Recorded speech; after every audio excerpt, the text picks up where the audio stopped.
What if I told you that the hardest part of getting a cleaning product into stores has nothing to do with making the product itself? Most people think the journey begins in a garage, a small warehouse, or a home laboratory.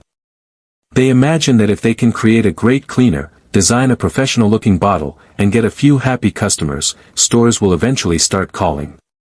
But that's not how retail works. Every year, thousands of cleaning products are launched across America. Most never make it onto a single store shelf. Not because they don't clean well. Not because customers hate them. And not because the founders lack ambition.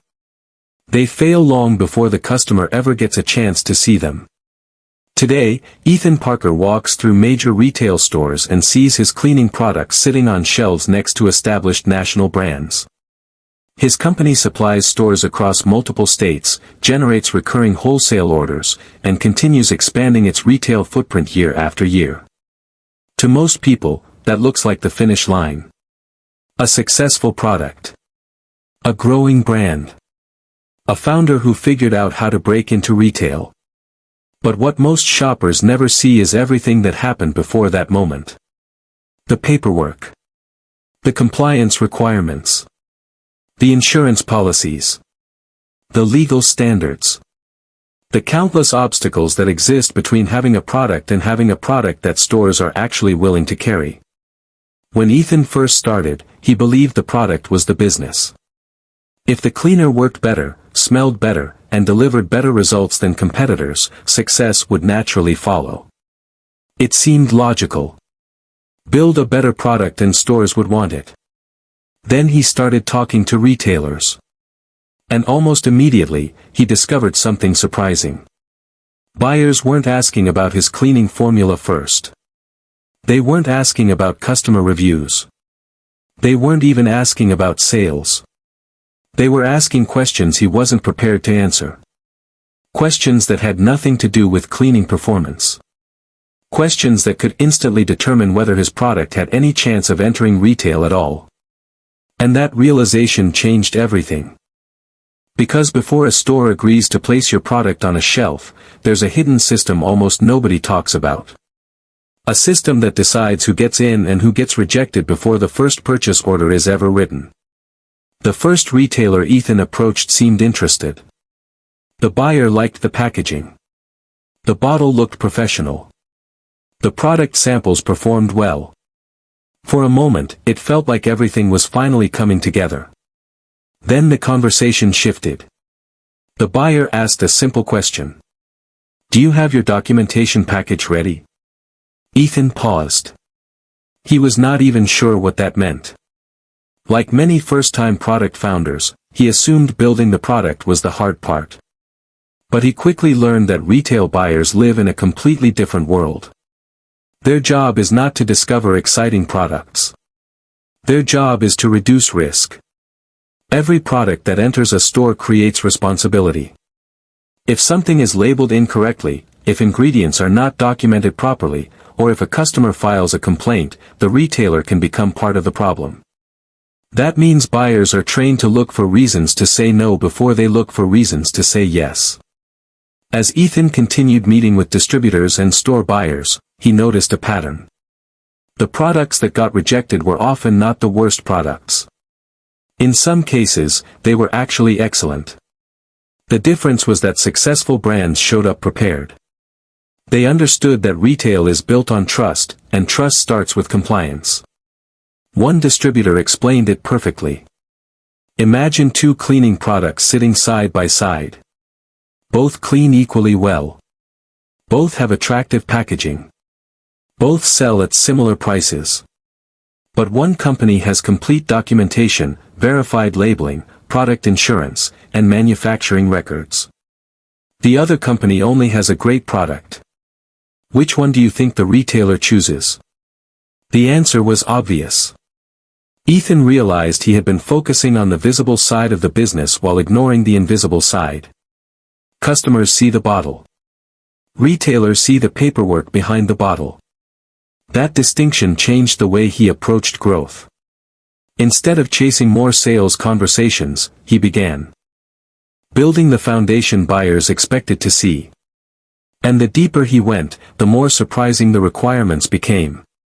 There were ingredient records, safety documents, label regulations, manufacturing standards, and legal responsibilities that most consumers never think about when they grab a product off a shelf. What shocked Ethan most was that many of these requirements were not optional. They were the minimum standard for being taken seriously. Suddenly, getting into stores no longer looked like a sales challenge. It looked like a preparation challenge. And among all the documents buyers wanted to see, one requirement kept appearing again and again. It was often requested before pricing discussions, before purchase orders, and sometimes before a buyer would even schedule a second meeting. The document that kept appearing in conversations was something Ethan had never considered when he first started building his company. It was not a marketing asset. It was not a sales presentation. And it definitely was not something customers would ever ask for. Yet retailers, distributors, and compliance teams treated it like one of the most important pieces of the entire business. The document was called a safety data sheet. At first, Ethan assumed it was just another form to fill out. Then he discovered that a safety data sheet serves as the official record of what is inside a product, how it should be handled, how it should be stored, and what procedures should be followed if problems occur. In other words, it tells retailers exactly what risks they are accepting when they place a product on their shelves. Suddenly the request made sense. A buyer cannot simply trust that a cleaning product is safe because the founder says so. They need documentation.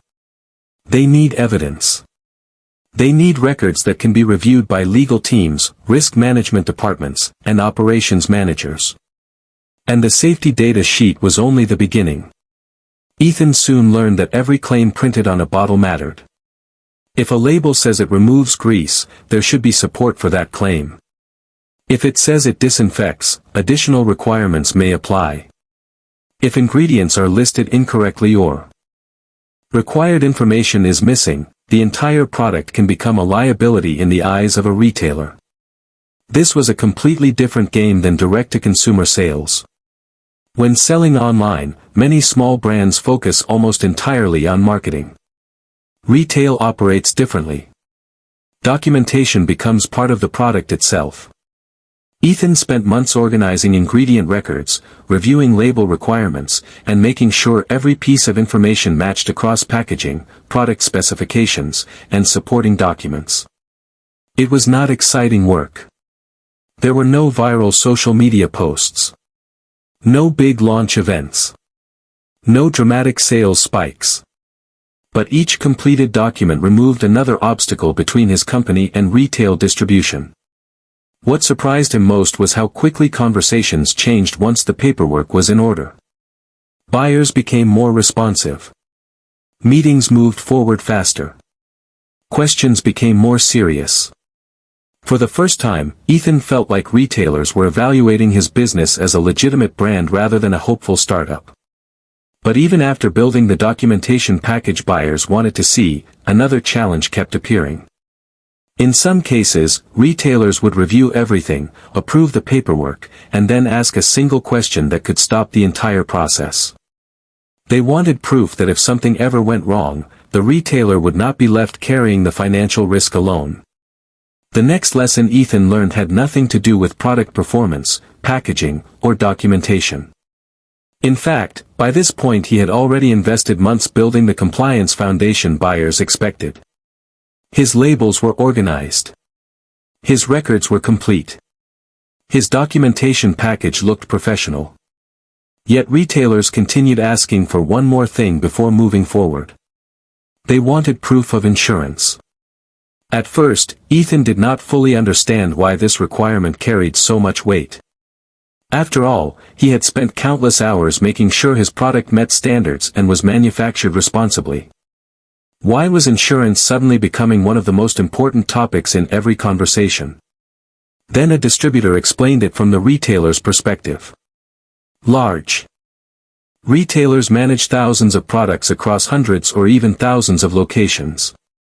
Every item on every shelf creates potential exposure.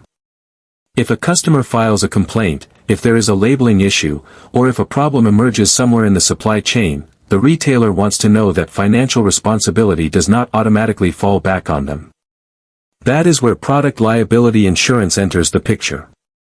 To retailers, insurance is not just protection. It is evidence that a founder understands the realities of doing business at scale. Ethan discovered that many first-time founders overlook this step because they focus entirely on growth. They think about sales, marketing, social media, and distribution. Retail buyers think about risk. The two sides are often having completely different conversations. Once Ethan secured the appropriate coverage, something interesting happened. Questions that had previously slowed down discussions began disappearing. Buyers spent less time evaluating whether his company was prepared and more time discussing opportunities. The insurance policy itself was not creating sales. What it created was confidence. Confidence that the business was serious. Confidence that the company was thinking long-term. Confidence that the retailer would not be carrying unnecessary risk. This became one of the biggest mindset shifts in Ethan's journey. He realized that retail buyers were not looking for the most enthusiastic founder. They were looking for the most reliable partner. Every document, every policy, and every process contributed to that perception. But even with compliance completed and insurance secured, there was still another hurdle separating Ethan from shelf space. Because buyers rarely make decisions based only on legality and risk reduction. A product can be fully compliant, fully insured, and still fail to earn a place in a store. The reason comes down to a simple question every buyer eventually asks. Why would a customer choose this product over everything else already on the shelf? By this stage, Ethan had solved problems most consumers never even knew existed. His documentation was organized. His compliance requirements were in place. His insurance coverage satisfied retailer expectations. For the first time, he felt ready. But when he sat across from buyers, he discovered another reality of retail. Getting approved is not the same thing as getting selected. A retailer has limited shelf space. Every inch of that shelf must earn its place. That means buyers are constantly comparing products, not just on quality, but on presentation. Ethan learned that the bottle sitting on a store shelf is doing a sales job long before a customer ever picks it up. If a shopper walks past dozens of cleaning products, what makes one stand out? What creates trust in less than 5 seconds? What convinces someone to stop, look closer, and eventually make a purchase? These questions forced Ethan to rethink his brand completely. Early on, he had focused heavily on the formula. He assumed performance would carry the business. What he eventually realized was that customers cannot experience performance until after they buy. Before that moment, all they can judge is what they see. The packaging became one of his biggest priorities. The label needed to communicate clearly. The design needed to feel professional. The value proposition needed to be obvious. Even small details mattered. Font size. Color choices. Product photography. Barcode placement. Category positioning. Everything contributed to how buyers and customers perceived the brand. One retail consultant gave Ethan a piece of advice that stayed with him. He said customers do not compare products one at a time. They compare products all at once. That insight changed everything. Instead of evaluating his bottle on its own, Ethan started evaluating it against every competing product surrounding it on a shelf. Suddenly certain weaknesses became obvious. Some messages were unclear. Certain design elements blended into the background. Some features that seemed important internally were completely invisible to shoppers. As improvements were made, buyer conversations became easier. Retailers could immediately understand where the product fit. The brand looked more established. The presentation felt more credible. Most importantly, the product looked ready for retail rather than simply hoping to enter retail. Ethan began realizing that great brands reduce confusion. They make decisions easy for both buyers and customers. But even after creating a retail-ready product, there was still one major challenge ahead. Having the right product means very little if the right people never see it. Because the next obstacle was not compliance, insurance, or packaging. It was gaining access to the people who ultimately control shelf space. Once Ethan had a product that looked retail-ready, he assumed opportunities would start appearing automatically. After all, the compliance work was done. The insurance requirements were satisfied. The packaging looked professional. The brand was finally beginning to resemble the companies already sitting on store shelves. But another surprise was waiting for him. Retail buyers do not spend their days searching for unknown brands. In fact, most of them are overwhelmed by the number of companies trying to get their attention. Every week they receive emails, product samples, introductions, and sales pitches from founders who all believe their product deserves shelf space. Standing out in that environment became Ethan's next challenge. Early on, he made the same mistake many new founders make. He focused on explaining why his product was great. What he eventually learned was that buyers care less about what a founder thinks and more about what the market is already proving. Instead of leading conversations with excitement, he began leading with evidence. Customer feedback. Repeat purchases. Local demand. Sales performance. Retail buyers wanted signs that consumers were already responding to the product. Ethan also discovered that relationships matter far more than most people realize. Some of his most important opportunities did not come from cold emails. They came from industry events, trade shows, distributor introductions, and conversations with people already operating inside the retail ecosystem. Every event became an opportunity to learn how buyers think. Every conversation revealed another piece of the puzzle. He noticed that experienced founders rarely walked into meetings trying to sell immediately. Instead, they focused on understanding the retailer's goals. What categories were growing? What products were underperforming? What customer problems still needed solutions? This approach changed the dynamic completely. Rather than pitching a product, Ethan began presenting a business opportunity. Over time, buyers became more receptive. Meetings lasted longer. Questions became more detailed. Requests for samples increased. But even after gaining access to decision makers, Ethan realized there was another layer to the process. Buyers were not simply evaluating whether customers would like the product. They were evaluating whether the product made financial sense for the store itself. A product could have excellent reviews, attractive packaging, and strong demand. Yet if the economics did not work, shelf space would still go to someone else. And that led Ethan to one of the most important lessons in retail. Buyers do not think like founders.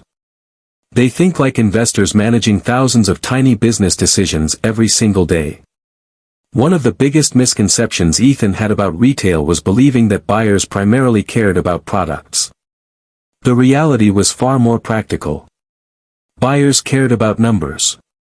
Every shelf inside a store is valuable real estate. Every product occupying that space is expected to generate revenue, profit, and repeat purchases. If it does not, it eventually gets replaced by something that performs better. This became clear during one of Ethan's meetings with a regional retailer. After reviewing the product, packaging, and compliance documents, the buyer shifted the conversation toward economics. What was the wholesale price? What was the retail price? What margin would the store earn? How quickly could inventory be replenished? What kind of reorder volume could be expected if the product sold successfully? Ethan realized these questions were not obstacles. They were the actual decision-making framework. Retailers are constantly balancing hundreds of products across dozens of categories. They need confidence that every item on the shelf contributes to the overall performance of the store. A cleaning product that generates strong customer demand but leaves little profit may struggle. A product with healthy margins but weak customer interest may also fail. Success requires both. This forced Ethan to think beyond manufacturing costs.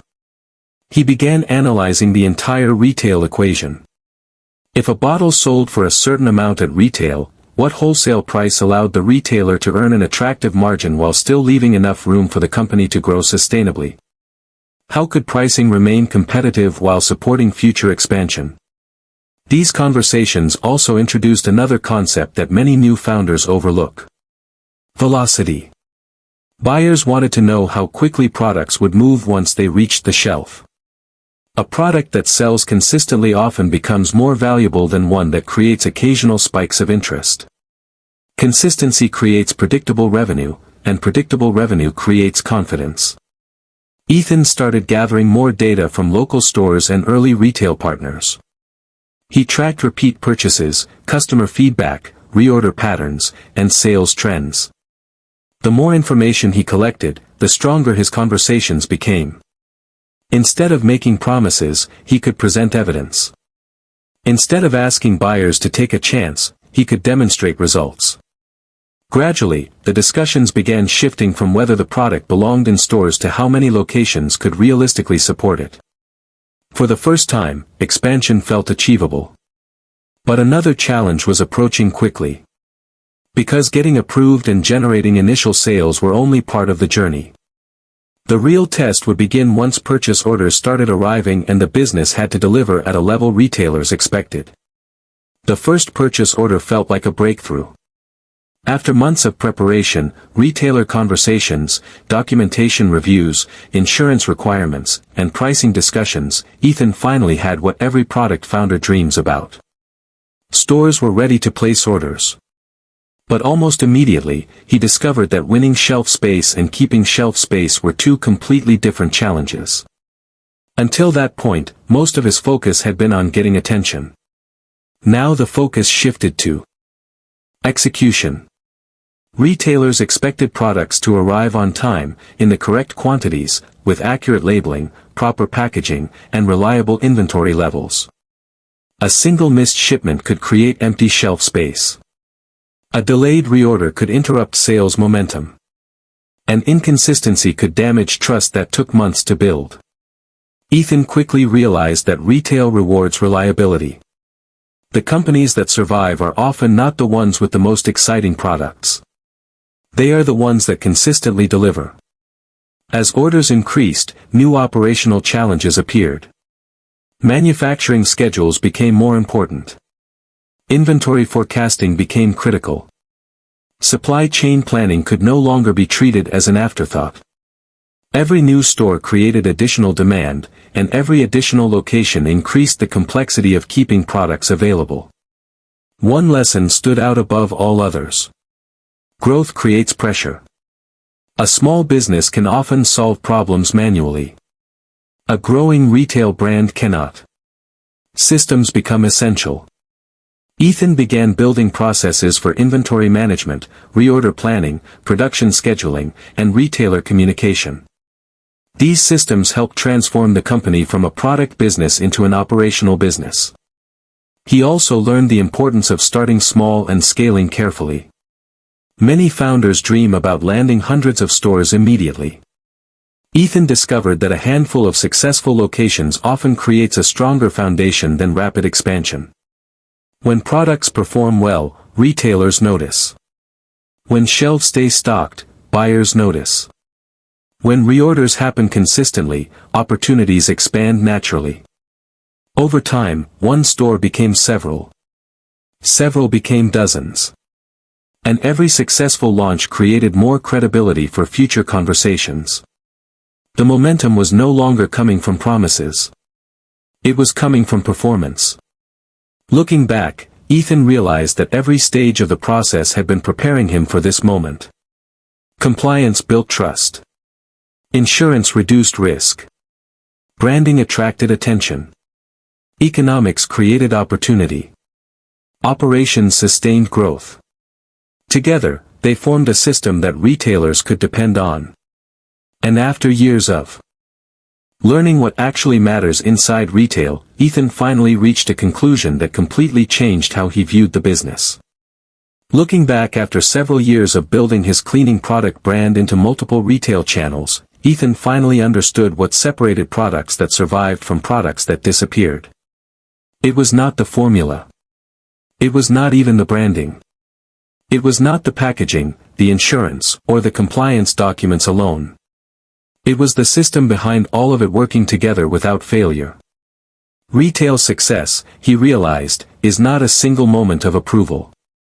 It is a chain of trust that must never break. From the first conversation with a buyer to the 1,000th unit shipped, every step either strengthens that trust or weakens it.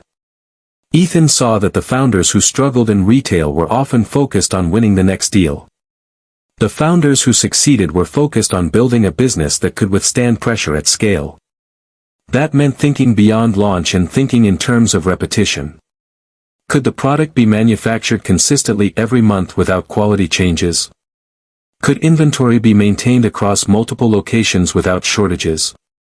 Could retailers rely on the brand to perform the same way every time they placed an order? These questions became the real foundation of long-term growth. As Ethan expanded into more stores across different states in the United States, he began noticing something else. The most successful brands were not necessarily the most innovative. They were the most dependable. Buyers valued predictability over excitement. Retailers preferred a product that sold steadily over time rather than one that spiked once and disappeared. That shift in thinking changed how Ethan made decisions. Instead of chasing rapid expansion, he focused on stability. Instead of trying to enter every store possible, he prioritized stores where his product could perform consistently. Instead of optimizing for attention, he optimized for longevity. Over time, this approach created something unexpected. Retailers began coming back to him. Not because of aggressive sales tactics, but because the product had proven itself. In real conditions, reorders became the strongest signal of success. Each reorder meant one thing. The system was working. The product was selling. The relationship was stable. And the risk had been minimized on both sides. Eventually, Ethan realized that the entire journey could be summarized in a simple principle. Getting a product into stores legally is not just about meeting requirements. It is about building a business that earns trust at every level. Legal compliance opens the door. Insurance reduces hesitation. Branding creates interest. Economics justify placement. Operations sustain performance. And consistency keeps the door open long after it has been unlocked. For Ethan, that was the real lesson. Retail is not a single achievement. It is a system of trust that must be rebuilt and proven every single day.